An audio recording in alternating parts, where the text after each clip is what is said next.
گزشتہ آیات میں اللہ تعالیٰ نے اپنے نبی کی بیویوں کو پیغمبر علیہ الصلوۃ والسلام کا ادب سکھایا کہ کوئی ایسی بات نہ کریں جس سے اللہ کے نبی کا دل پریشان ہو جائے۔ حضور صلی اللہ علیہ وسلم نے اپنے ایک بیوی سے ایک راز کی بات کی تھی، جو میں نے پچھلے جمعہ کو بتایا تھا۔ وہ جو راز تھی، حضرت رسول مقبول صلی اللہ علیہ وسلم کے بعد ابوبکر صدیق رضی اللہ تعالی عنہ اس منصب کو لے کر چلیں گے، یعنی خلیفہ اول ہوں گے، اس کے بعد عمر فاروق۔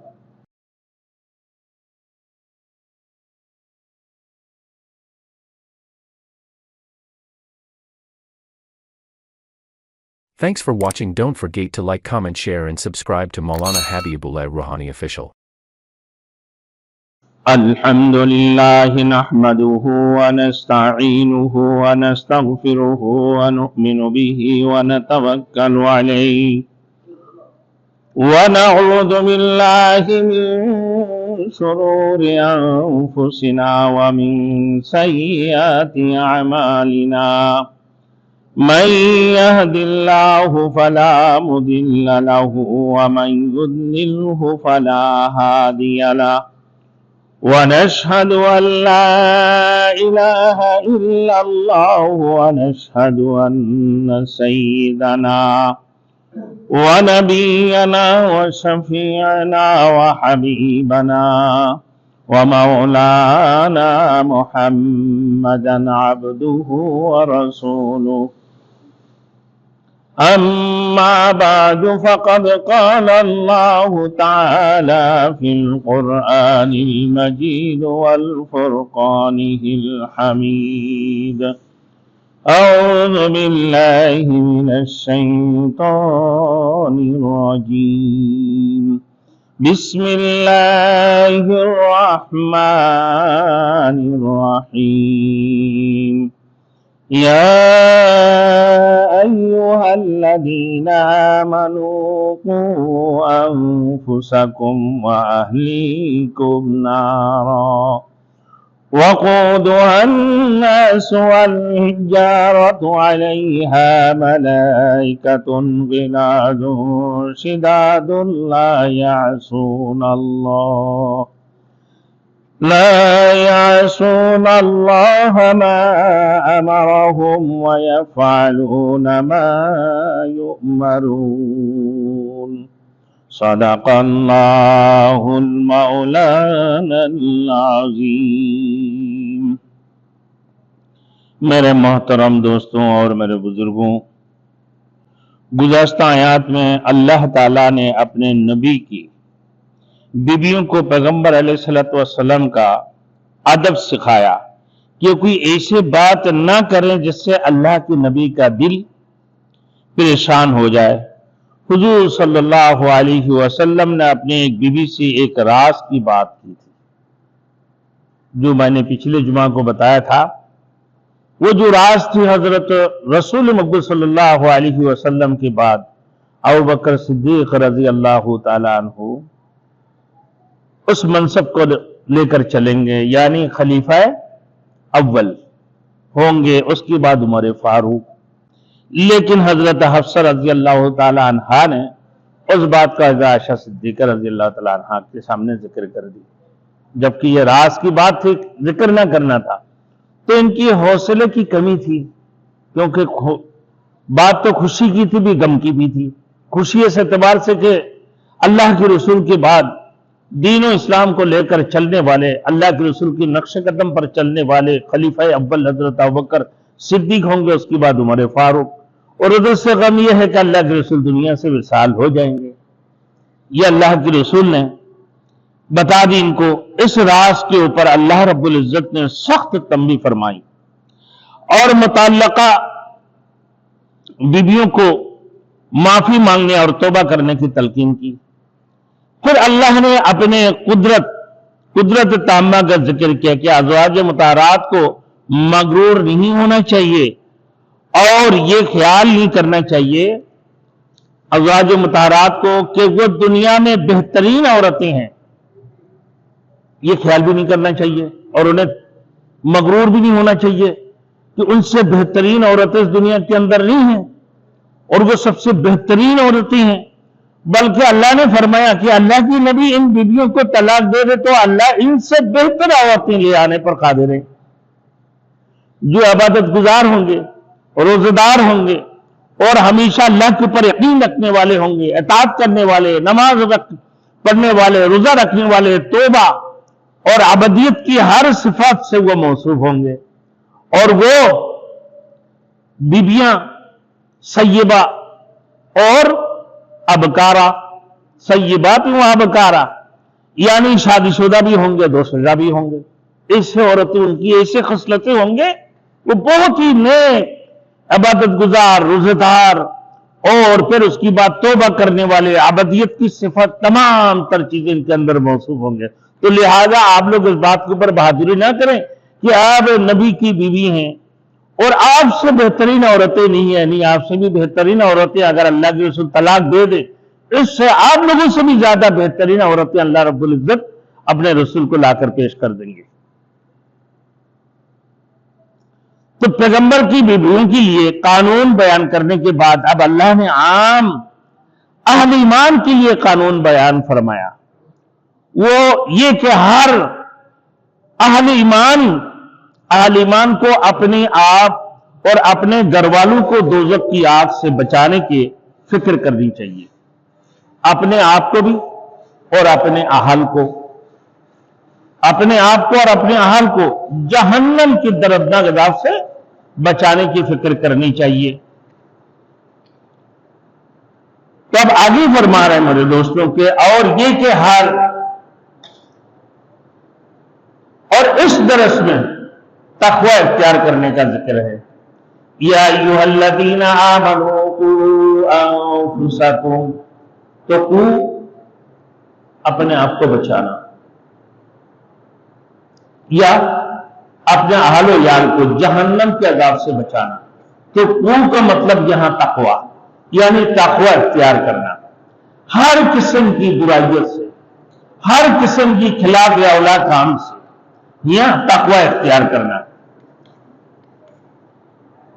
توبہ اگلے، اس سے پہلے آیات میں توبہ کرنے کا بیان کیا گیا، اب اس آیات میں اللہ رب العزت کو بچانے کا مطلب یہ ہے کہ تقوی اختیار کرنا۔ قوا انفسکم وعلیکم نارا، اے وہ لوگوں جو اللہ کی ذات پر ایمان لائے ہو، انفسکم وعلیکم، قوا انفسکم، اپنے آپ کو اور اپنے گھر والوں کو دوزخ کی آگ سے بچاؤ، اپنے آپ کو اور اپنے گھر والوں کو دوزخ کی آگ سے بچاؤ۔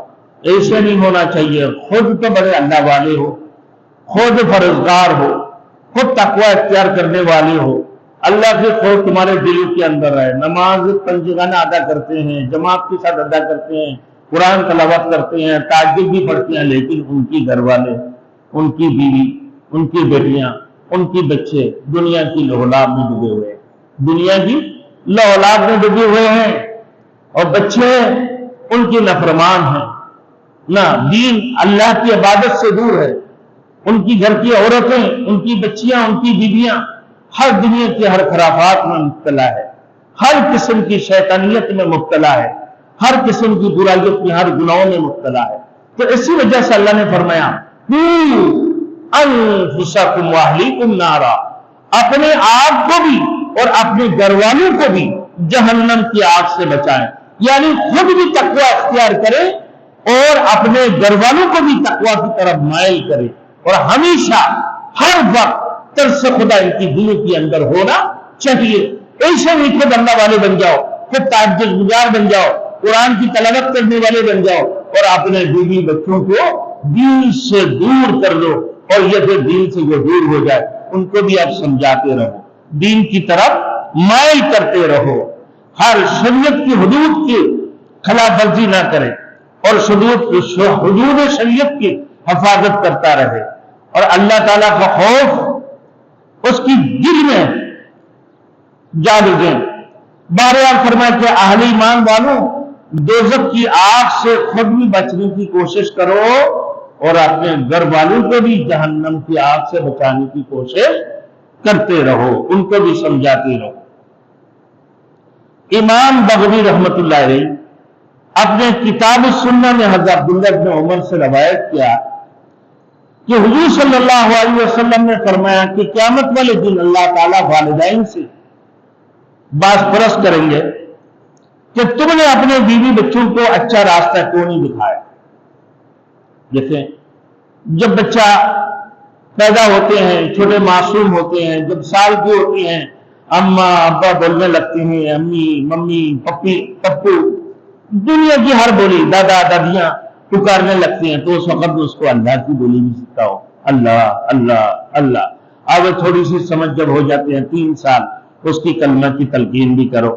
اب اس کی بعد اس سے تھوڑی سی بڑے ہو گئے تو اس کی مدرسہ میں بھیجو، قرآن مجید کی ناظرہ مکمل کرواؤ، حفظ کرواؤ، اس کو دین کی طرف مائل کرو۔ پھر اس کی بعد جب اس کی 7 سال عمر ہو جائے تو اس کو جو ہے نا نماز کی حکم کرو۔ اب فرمایا میرے دوستوں کہ نماز کی کہ تم نے آگے میں دیکھیں کہ تم نے اپنے بیوی بچوں کو اچھا راستہ کیوں نہیں دکھایا، ان سے بھی پوچھا جائے گا والدین کو، اور ان کو صحیح تعلیم کیوں نہ دی۔ اور ادھر اولاد سے بھی سوال ہوگا کہ جب تمہارے والدین تمہیں اچھے بات کی نصیحت کرتے تھے، قرآن مجید سکھایا، حافظ قرآن بنایا، دین کی طرف مائل کی، نماز سکھائیں، نہ عالم بھی بنا دیا، حافظ بھی بنا دیا، قاری بھی بنا دیا، سب کچھ کر دی، اب تمہارے والد کی ذمہ ختم۔ اب کیا ہوگا بھائی نصیحت کہ تم نے کیوں نہ اس کو قبول کیا، کیوں نہیں قبول کیا تم نے؟ تمہارے باپ نے تو تمہیں بچپن میں حافظ قرآن بنا، تم قرآن کی تلاوت کیوں چھوڑ دیتے؟ بچپن میں تمہیں دین کی تربیت دی، اب تم نے دین کو کیوں چھوڑ کے بیٹھے؟ بچپن میں تمہیں نماز سکھایا، تہجد کی طریقہ کار سکھایا، نفلیں سکھا دی، تم نے کیوں چھوڑ دی اس کو؟ یہ تم سے بھی پوچھا جائے گا۔ بہرحال انسان کو سب سے پہلے اپنی فکر کرنا چاہیے، سب سے پہلے اپنا فکر۔ اگر اس کا عقیدہ خراب ہوگا، اعمال فاسد ہو جائے، اعمال فاسد ہوں گے، بد اخلاقی کا مظاہرہ کرتا ہوگا، وہ مجرم بن کر جہنم میں رسید ہوگا۔ تو والدین کی ذمہ ختم کہ بھائی جب والدین بچوں کو سکھا دیتے ہیں اور سن بلوغت پہ جب پہنچ جاتے ہیں پھر اس کی بعد اس کا خود ذمہ ہے کہ بھائی وہ جہنم کی آگ میں خود جلیں گے،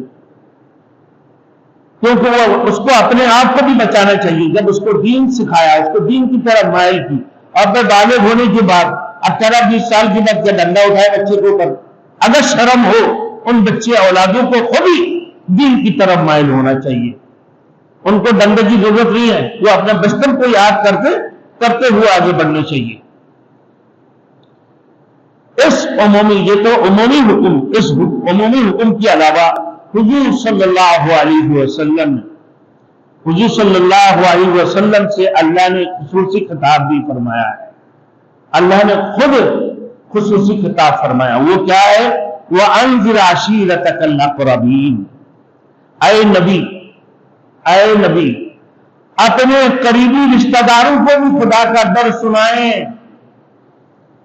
اپنے بیٹی، اپنے بہن، اپنے پھپھی، چاچا، تایا، جتنے بھی ہے یہ قریبی رشتہ دار ہے، تو اپنے قریبی رشتہ داروں کو بھی خدا کا ڈر سنائیں۔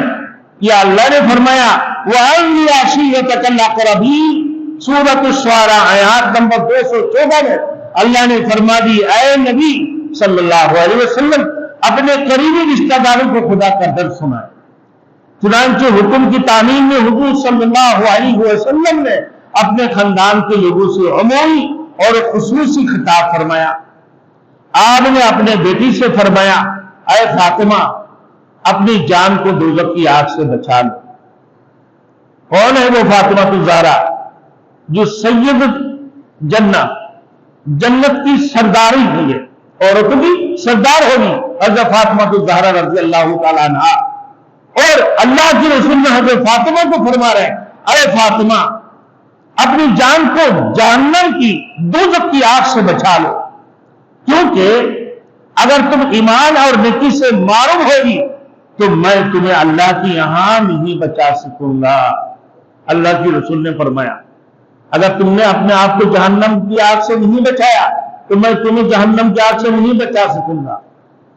اللہ کے رسول نے فرمایا، پھر آپ نے اپنی پپی حضرت صفیہ رضی اللہ تعالیٰ عنہ کو فرمایا کہ اپنے جان کو دوزخ کی آگ سے، پہلے فاطمہ الزہرا پھر اس کی بعد پپی، کیونکہ اللہ نے فرمایا وَأَنذِرْ عَشِيرَتَكَ الْأَقْرَبِينَ، اپنے قریبی رشتہ داروں کو بھی اللہ کی ڈر سنائیں۔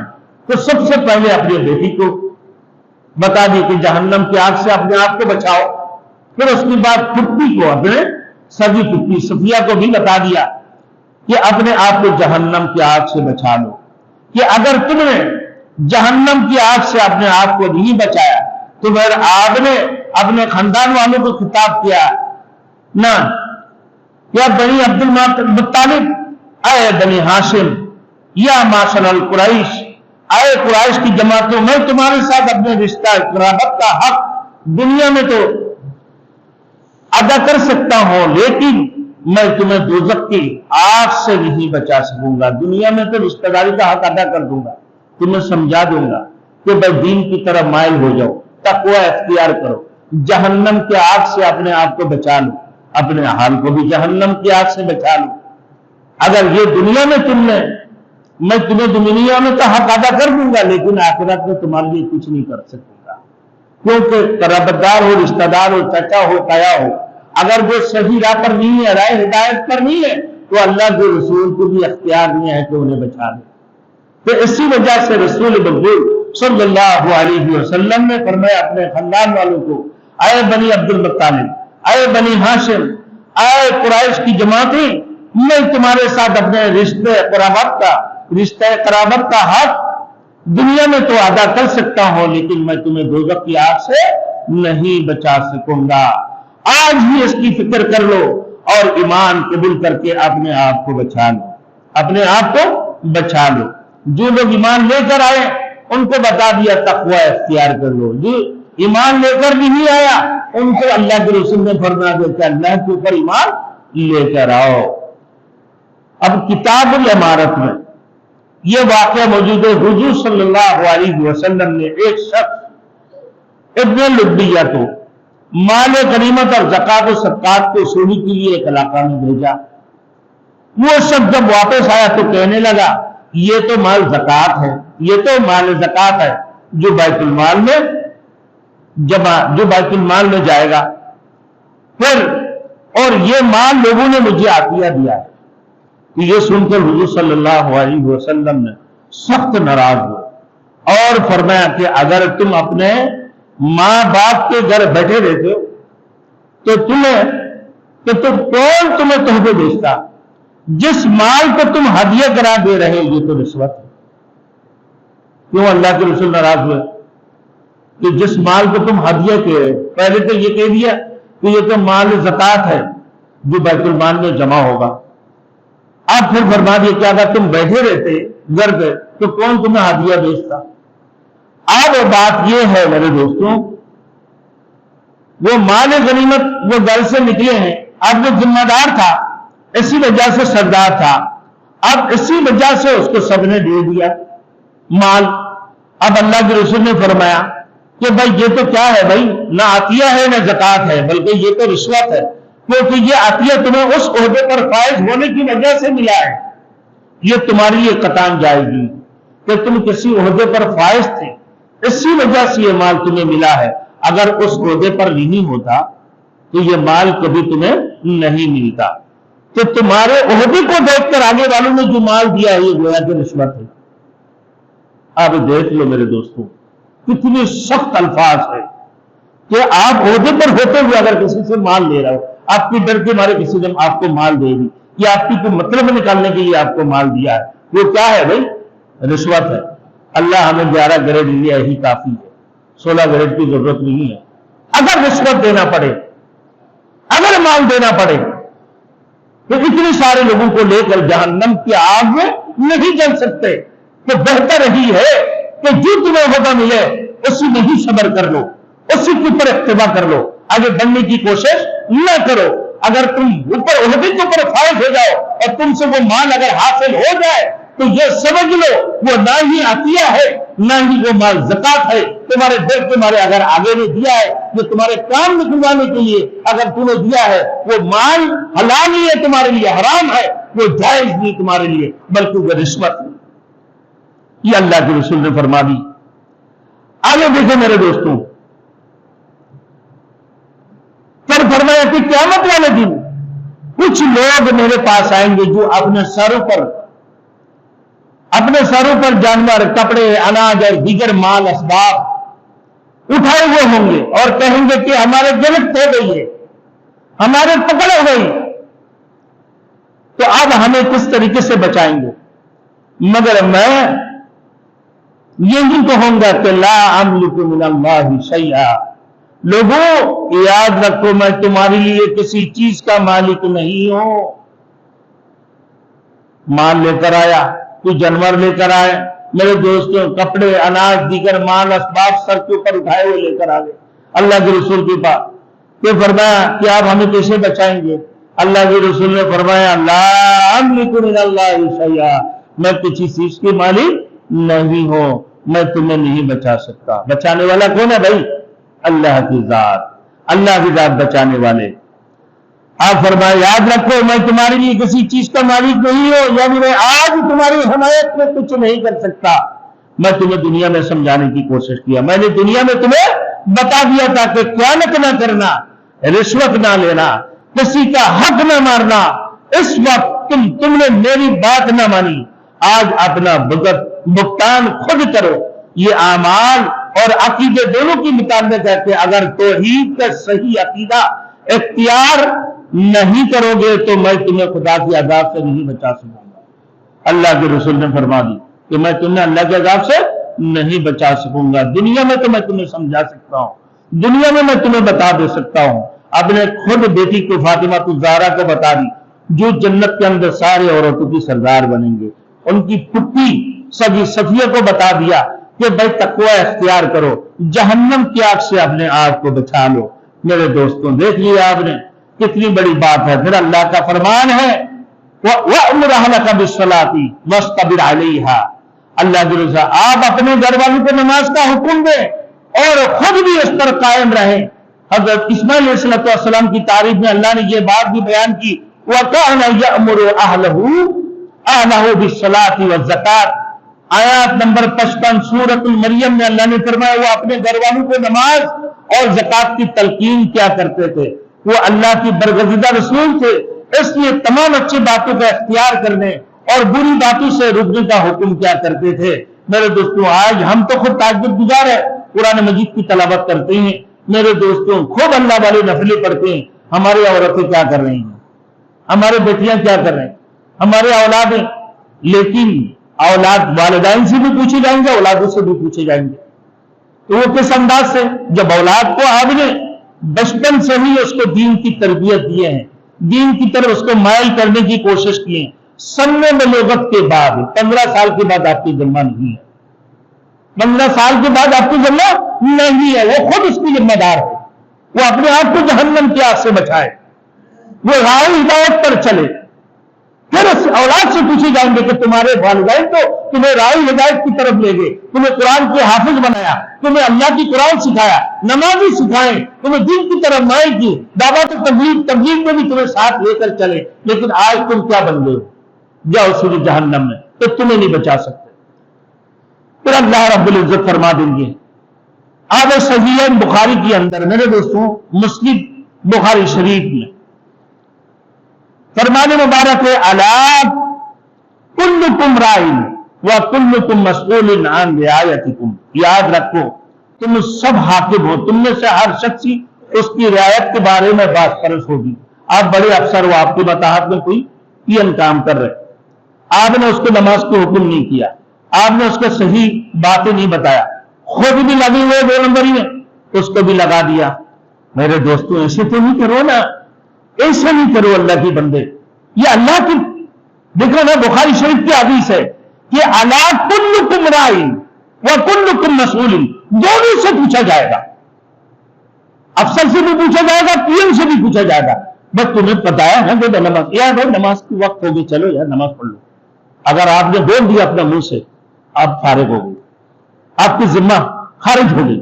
یہ یار غلط کام نہیں کرنا. خیال کیا کرو لوگوں کی طرف, ہر بندے کی طرف خیال رکھا کرو, اخلاق والے بنو, نیک اخلاق والے بنانے کی اس کو سمجھائیں. آپ اپنی ذمہ سے فارغ ہو گئے کیونکہ آپ کی بڑی ذمہ تھا, آپ نے ان کو سمجھا دیا, آپ فارغ ہوئے, آپ کو پکڑ نہیں ہوگی. اب اس کی پکڑ ہوگا کہ بھائی مسئول ہو. اللہ نے فرمایا, حضور صلی اللہ علیہ وسلم نے بخاری میں فرمایا مسئول ہو. اب اس سے پوچھا جائے گا یا تمہاری جو بڑے افسر تھے وہ تمہیں سمجھایا نا بھائی, تمہارے افسر نے تمہیں سمجھایا اور سمجھانے کے باوجود بھی تم نے غلط راستے پر اختیار کیا, غلط راستے پر اختیار کیوں کیا تم نے؟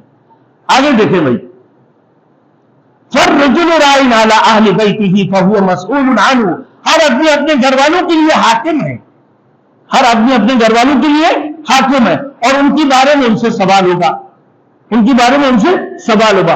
اب اپنے گھر کے سربراہ ہو تو آپ کے بیٹی بیوی اور بھائی بہنیں جو ہے, اگر آپ بڑے ہیں سربراہ ہے گھر کی, آپ گھر کے حاکم ہو, گویا کہ آپ سے بات پرس ہوں گے. اگر آپ نے ان کو سمجھانے کی کوشش کی یا سمجھاتے رہے, دین کی طرف بلاتے رہے, جہنم کی آگ سے بچنے کا تلقین کرتے رہے تو آپ بچ گئے. اب اس سے پوچھا جائے گا بھائی تمہارے بڑے بھائی نے تو تمہیں سمجھایا, تمہارے والد نے تو تمہیں سمجھایا ہے بھائی, اس کی باوجود بھی تمہارے شوہر نے تو تمہیں سمجھایا لیکن اس کی باوجود بھی تم نے رائے ہدایت کے اختیار نہیں کیے. اب اسے پکڑ ہوگا. تو مطلب ہے آپ کی ذمہ کیا ہے بھائی؟ بلانا, فذکر, نصیحت کرتے رہے. انما انت مذکر, بے شک آپ کی کام یہی ہے. لست علیہم بمسیطر, آپ کو داروغہ نہیں بنایا گیا اب ہینڈ کپ لگا کر مسجد کی طرف لے جاؤ گے. آپ کی کام کیا ہے؟ دعوت دینا. آپ کی کام کیا ہے؟ سمجھانا. پھر بھی آپ کے گھر والے آپ کے اہل عیال اگر بگڑ جاتے ہیں تو وہ آپ کے ذمہ میں نہیں. اب آگے دیکھیں, ترمذی شریف کی ایک حدیث میں ہے مروج بیان اذا بلغ سبع واجب اذا بلغ سبع عشر. یہ مروج فرمایا مروج سبیان بالصلاۃ, جب بچے کا 7 سال عمر ہو اس کی نماز کی حکم کرو, نماز کی حکم کرو. 10 سال ہو ان کا ہلکے پلکے تھپڑ بھی میں لگا دو, سختی کرو. ایسے نہیں ہے کہ ڈنڈا اٹھا کے مار دی, سر پھاڑ دی, ایسے بھی نہیں.